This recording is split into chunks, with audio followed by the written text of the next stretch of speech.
If you like me and live a busy lifestyle and just want to get some practical tips on how to manage a busy lifestyle, stay tuned. I'm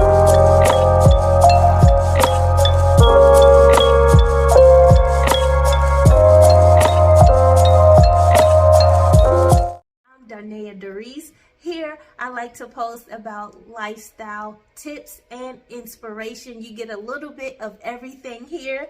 If you didn't see my last video, it was on budgeting on a budget. And this video is focusing on practical tips that I use, that you can use if you wish, on how to manage and harmonize a busy lifestyle. I am a wife, a mom of 4. My husband and I have 2 boys, 2 girls. We're a blended family.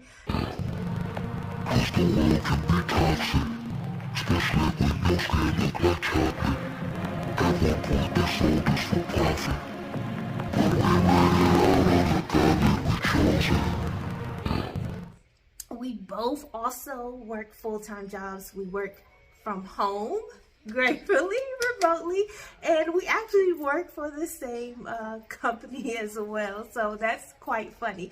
So we do have 2 of our kids who are in private school, and we have 2 that actually goes to virtual school, and so they do school from home. We have in the past homeschooled our children, and we also have hosted as a homeschool group within our home, and that was through the pandemic, and so we had some options there, all while managing a full-time job, while managing additional activities and the different organizations that we do run, or the different initiatives, community initiatives that my husband and I do engage with. And so how do we balance everything? How do we do it? What are practical steps or things you can do to employ? So the first thing that we do, just in general, we know everyone's schedule.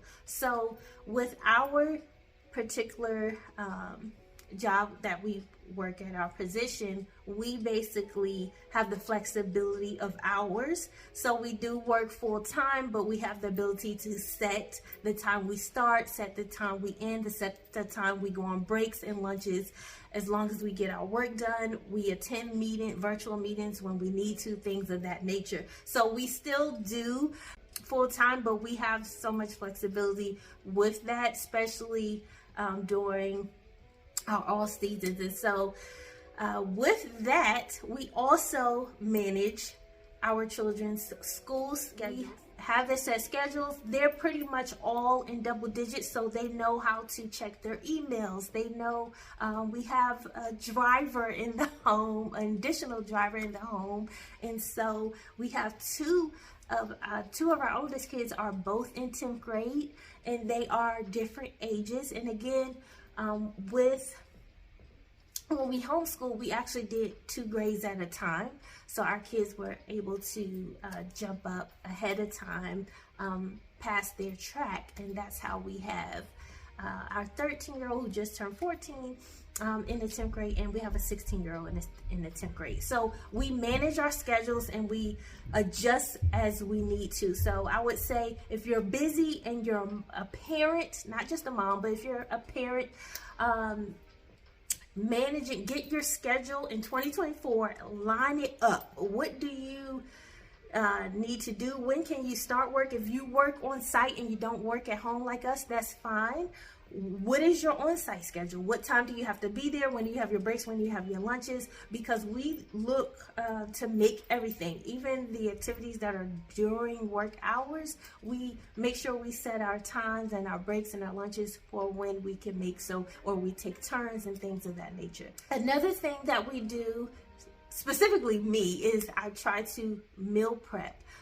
Once in a while, my husband will meal prep for me or give ideas, and we walk through the grocery list. Like we'll walk through every item that we need to get, and then I'll essentially take over. That's how we did it in 2023. I'll essentially take over, and I will make a meal plan week by week.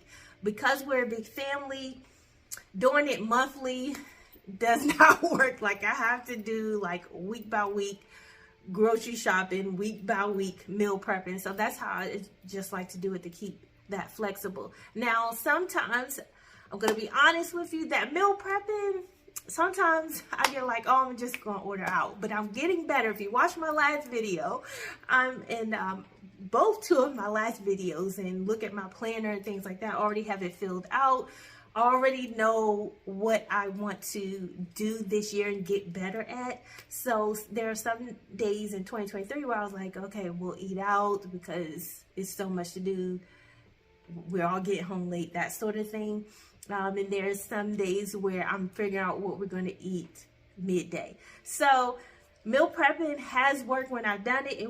It saves me time. I know what I'm cooking. I know what I need to get or what I already have. So I suggest that if you can, even if you're single, you're by yourself, hey, meal prep. Know how much you're going to spend on groceries, because groceries is getting expensive. Comment in the chat if you notice, like, man, everything is getting expensive now. So we meal prep.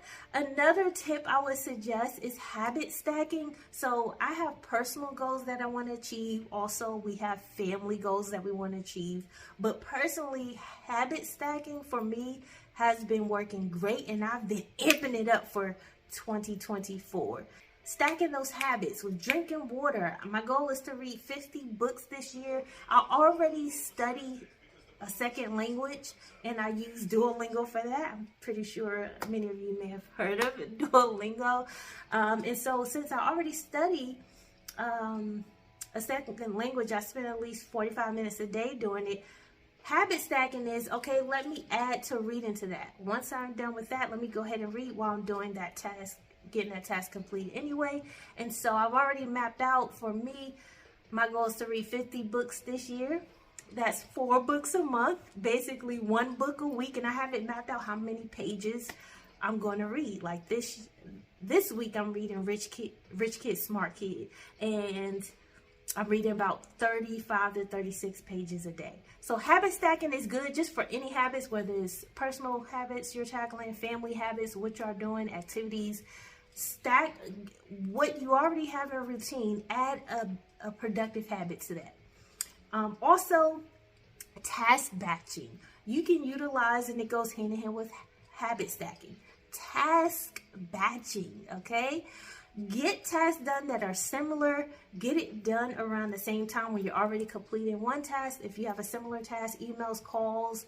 Obviously, I work from home, so I have calls to make, and I also have a lot of emails to send out and do. I also have reports to make, things of that nature. So I try to get multiple tasks done at one time. And listen, there is one channel, Erin on Demand. If you heard of her, she has her top 3, and I love that as well. So if you want to follow that top 3 method, basically prioritizing what do you want to get done today, write it down at the beginning of your day. Make sure it's achievable, okay? Don't set yourself up, but achievable things that you can get done, that you need to get done, and map those out. So you can task batch that way. And so those are some things that I do family-wise, personal-wise, in order to get things done with my busy lifestyle, with the things that I have to manage while also being productive. Delegate, using the Eisenhower matrix. What is important, what is not important? What is urgent, what is not urgent, right? So things that I need to get done today, whether it's at work or it's within the home, I can do things that need to get done that are not so important, that I don't necessarily need to do, then I delegate that out. When it comes to cleaning, I do like to have things done a certain way, and I do like to do it myself sometimes, but we have 4 children, so they each have an assigned task to do, and we've been doing that since last year. Give everyone a task to do, an activity to do, so they can learn to be productive, learn how to manage a home, things of that nature. We go through everything with our kids, budgeting, in depth with finances. We're starting, especially with our older children, we're going through that with them. So, these are things that you can do. Don't shy away from it. And things that don't need to get, things that aren't important and aren't urgent, that don't really need to be done, but you just want to do it for fun, like going out to an event or something like that, you don't necessarily have to do. So that's the Eisenhower matrix. There's also the Pomodoro technique, when you want to get things done, be productive. Different people have different takes on that. I sometimes use that, and that's basically taking 25 minutes or whatever time frame and set a timer for yourself and stay focused on that task. Then take a short break and do it again for about 3 to 4 intervals, and then take a long break. You know, so some people suggest different things. Some things work for others, but it's a multiplicity of things that you can do in order to be productive. Like today, what did you get done today that's measurable, that is attainable, achievable, and that is a micro win. You can look at that as a micro win for yourself. Did you get it done? If you haven't gotten anything done today, or you don't feel as productive, I encourage you to write things down, type it up, use your tools. There's so many apps and pieces of technology where you can keep track of everything you're doing. If you're getting lost, take a moment to map out everything you want to do for the week, the month, the day, whatever it is. If you have children, what do your children need to do? And just get clear. That's the thing I'm getting better at 2024, is getting clear on what I want to do, basically what I want to accomplish.